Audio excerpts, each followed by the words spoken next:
ശ്രീ സന്ദീപ് ആ വരവിലെ അവസാനത്തെ പേരുകാരനല്ല എന്ന ഉറപ്പ് സസ്പെൻസ് ഒന്നും ഇടുക. അതിന്റെ ടോർച്ച് ബെയറർ ആയിരുന്നു ശ്രീ സന്ദീപ് വാര്യരെന്ന്.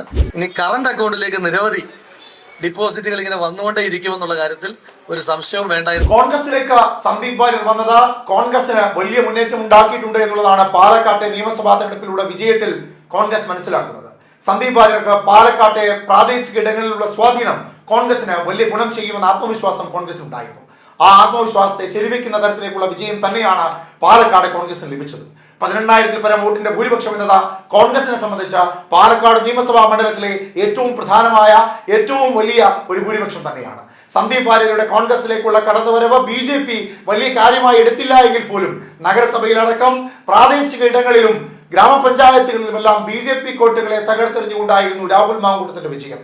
അതുകൊണ്ട് ഇനി ഒരു സന്ദീപ് വാര്യർ മാത്രമല്ല, ഇനിയും നിരവധി പേർ കോൺഗ്രസിലേക്ക് BJP വിട്ട് എത്തുമെന്ന രാഹുൽ മാങ്കൂട്ടം മാധ്യമങ്ങൾക്ക് മുമ്പിൽ തുറന്നു പറഞ്ഞിരിക്കുകയാണ്. അദ്ദേഹത്തിന്റെ വാക്കുകൾ കേൾക്കാം.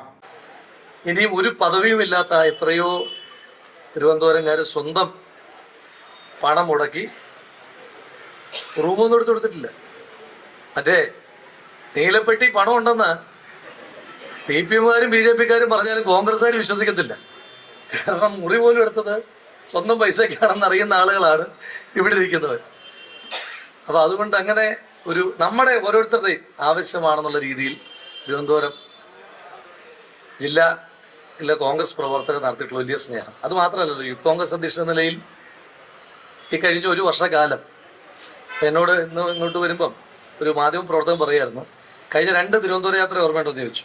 ഞാൻ പെട്ടെന്ന് കണക്ട് ആയില്ല. ഞാൻ പറഞ്ഞു എന്താ, ആ 2 തിരുവനന്തപുരം യാത്രയും വന്നതേ എനിക്ക് ഓർമ്മയുള്ളൂ. പിന്നെ 10 ദിവസം കഴിഞ്ഞിട്ട് വീട്ടിൽ പോയെന്ന് പറഞ്ഞു. കാരണം അവസാനമായിട്ടുള്ള 2 തിരുവനന്തപുരം യാത്രയിൽ ഞാൻ പിന്നെ നേരെ ജയിലിലേക്കാണ്. അത് കഴിഞ്ഞിട്ടുള്ള ആദ്യത്തെ തിരുവനന്തപുരം യാത്രയായിരുന്നു.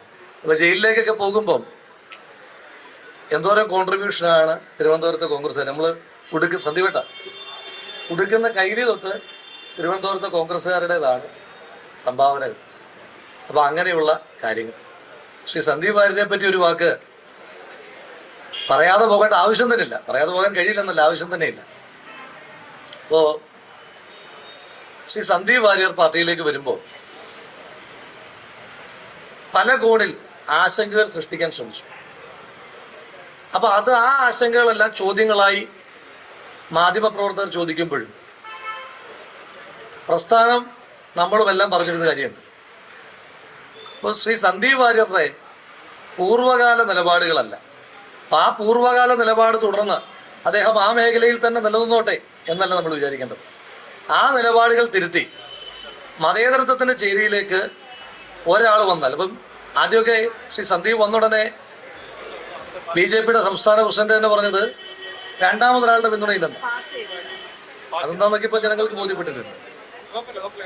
പക്ഷെ ഞാനെന്ന് പറഞ്ഞു, രണ്ടാമതൊരാളുടെ വേണ്ട, ഒറ്റൊരാളുണ്ടല്ലോ. വർഗീയതയുടെ ചേരിയിൽ നിന്ന് ഒരാളുടെ എണ്ണം കുറഞ്ഞാൽ പോലും അത് മതേതരത്വത്തിന്റെ വലിയ വിജയമാണ് എന്ന നിലപാടാണ് നമ്മളും പ്രസ്ഥാനവും എടുത്തത്. ഒരു കാര്യം ഞാൻ അങ്ങനെ സസ്പെൻസ് ഒന്നും ഇടുക, ശ്രീ സന്ദീപ് ആ വരവിലെ അവസാനത്തെ പേരുകാരനല്ല എന്ന ഉറപ്പ് പാലക്കാടിന്റെ ജനപ്രതിനിധി എന്ന നിലയിൽ ഇവിടെ നൽകുവാൻ ആഗ്രഹിക്കുകയാണ്. ആ വരവിന്റെ ഭാഗമായി 2025 ആണ്ടിൽ കേരളം ഉറ്റുനോക്കുന്ന ത്രിതല പഞ്ചായത്ത് തെരഞ്ഞെടുപ്പിൽ പാലക്കാട് മുനിസിപ്പാലിറ്റി UDF ഭരിക്കുമെന്ന് ഉറപ്പിച്ചു പറയാൻ ആഗ്രഹിക്കും.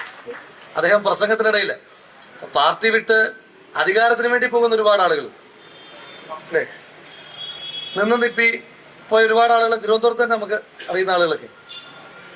ഇത് ശ്രീ സന്ദീപ് രാജ്യം ഭരിച്ചുകൊണ്ടിരുന്ന ഒരു പാർട്ടി, രാജ്യത്ത് ഏറ്റവും അധികം സംസ്ഥാനങ്ങൾ ഭരിച്ചുകൊണ്ടിരിക്കുന്ന പാർട്ടി, ആ പാർട്ടിയിൽ നിന്ന് രാജ്യത്ത് അധികാരത്തിലില്ലാത്ത, സംസ്ഥാനത്ത് അധികാരത്തിലില്ലാത്ത, ഞങ്ങളുടെ പാലക്കാട് മുനിസിപ്പാലിറ്റിയിൽ പോലും അധികാരത്തിലില്ലാത്ത പാർട്ടിയിലേക്ക് വരിക എന്ന് പറയുന്നത് അത് ആമാശയപരമല്ല, അത് ആശയപരമായ ദൃഢത കൊണ്ടാണ് എന്നുള്ള ബോധ്യം നമുക്ക്. അദ്ദേഹം പറഞ്ഞ പ്രസംഗത്തിന്റെ സെൽഫ് ട്രോളായിട്ടാണെങ്കിലും അദ്ദേഹം പറഞ്ഞ പ്രസക്തമായ ഒരു വിഷയം. അദ്ദേഹം പറഞ്ഞു, ഒരു തിരഞ്ഞെടുപ്പിൽ 2 സ്ഥാനാർത്ഥികൾക്ക് വേണ്ടി പ്രവർത്തിച്ച, 2 സ്ഥാനാർത്ഥികൾക്ക് വേണ്ടി വോട്ട് ചോദിച്ച ആളാണ് അദ്ദേഹം എന്ന് പറഞ്ഞു. അതിനകത്തൊരു വലിയ രാഷ്ട്രീയം. അദ്ദേഹം തമാശ രൂപേണാണ് പറഞ്ഞതെങ്കിൽ പാലക്കാട് തെരഞ്ഞെടുപ്പ് പ്രഖ്യാപിച്ചപ്പോ BJP-ക്ക് വോട്ട് ചെയ്യുവാൻ തീരുമാനിച്ച അഭ്യർത്ഥിച്ച ശ്രീ സന്ദീപ് വാര്യരെ പോലെ BJPക്ക് വോട്ട് ചെയ്യാൻ തീരുമാനിച്ച നിരവധി ആളുകൾ ആ തീരുമാനം മാറ്റി മതേതര ചേരിക്കൊപ്പം നിലപാടെടുത്തത് കൊണ്ടാണ് പാലക്കാട് നമുക്ക് ഇത്ര വലിയ വിജയമുണ്ടായത്. അതിന്റെ ടോർച്ച് ബെയറർ ആയിരുന്നു ശ്രീ സന്ദീപ് വാര്യർ എന്ന് വളരെ സന്തോഷത്തോടു കൂടി പറയും. നമ്മുടെ കൂട്ടത്തിൽ നിന്നൊക്കെ ആളുകൾ പോകുന്നു.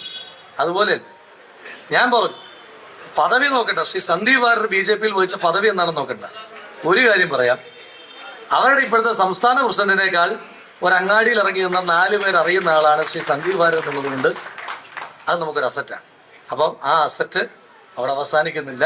അതൊരു ഫിക്സഡ് ഡിപ്പോസിറ്റായി ഇനി കറണ്ട് അക്കൗണ്ടിലേക്ക് നിരവധി ഡിപ്പോസിറ്റുകൾ ഇങ്ങനെ വന്നുകൊണ്ടേ ഇരിക്കുമെന്നുള്ള കാര്യത്തിൽ ഒരു സംശയവും വേണ്ട എന്ന് മാത്രം പറഞ്ഞുകൊണ്ട് എല്ലാ കാലത്തും ഒരു KSU പ്രവർത്തകനായി തിരുവനന്തപുരത്തേക്ക് വന്ന നാൾ മുതൽ ഇന്ന് പ്രസ്ഥാനവും മുന്നണിയും തന്ന അവസരത്തിന്റെ ഭാഗമായി പാലക്കാട് ജനത നൽകിയ അകമഴിഞ്ഞ സ്നേഹത്തിന്റെ ഭാഗമായി ഒരു നിയമസഭാ സാമാജികനായി ഇവിടെ എത്തുന്ന ദിവസം വരെ തിരുവനന്തപുരത്തെ കോൺഗ്രസിന്റെ പ്രവർത്തകർ നേതാക്കന്മാർ നൽകിയിട്ടുള്ള അതിരുകളില്ലാത്ത നിർലോഭമായ പരിധികൾ വെച്ചിട്ടില്ലാത്ത ആ പിന്തുണയ്ക്ക് സ്നേഹാഭിവാദ്യങ്ങൾ നന്ദി പറഞ്ഞു കഴിഞ്ഞാൽ അവസാനമായി പോകും. ഒന്നും നന്ദിയില്ലെന്നല്ല, സ്നേഹാഭിവാദ്യങ്ങൾ, ആ സ്നേഹം ഇങ്ങനെ തുടർന്നുകൊണ്ടേയിരിക്കും എന്ന് മാത്രം പറഞ്ഞുകൊണ്ട് നിങ്ങളുടെ ഏതൊരു കാര്യത്തിനും ഇപ്പൊ ഇത്രയും കാലം ഉണ്ടായിരുന്നത് പോലെ തന്നെ ഒരു നിയമസഭാ സാമാജികനെ കൊണ്ട് എന്തെങ്കിലും ഒരു കാര്യം ഉണ്ടെങ്കിൽ, വിൻസെന്റേറ്റിനൊക്കെ ഉണ്ട്, എങ്കിലും എന്തെങ്കിലും ഒരു കാര്യം എന്നെ കൊണ്ട് കഴിയുന്നുണ്ടെങ്കിൽ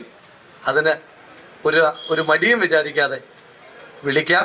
ഇനിയും പ്രസിഡന്റ്, നമ്മൾ അടുത്ത ഇതുപോലുള്ളൊരു സ്വീകരണം എന്ന് പറയുന്നത് 2026 ഒരു 8-10 UDFന്റെ MLA-മാർക്ക് കൊടുക്കുന്ന സ്വീകരണമായി അതൊരു വലിയ പന്തലിൽ നടത്തണം, വലിയ സ്വീകരണം നടത്തണം. ഇതിപ്പോ നമ്മൾ പെട്ടെന്ന് അറേഞ്ച് ചെയ്തതാണ്. ഒരു വലിയ പന്തലിൽ ആ സ്വീകരണം നടത്തുമ്പോൾ 2026 കേരളത്തിന്റെ മുഖ്യമന്ത്രിയായി ഒരു കോൺഗ്രസ്സുകാരൻ സത്യപ്രതിജ്ഞ ചെയ്യുന്ന ദിവസത്തിനുവേണ്ടിയിട്ടുള്ള പ്രവർത്തനമാകട്ടെ എന്ന് മാത്രം ആശംസിച്ചുകൊണ്ട് നിർത്തുന്നു. നമസ്കാരം.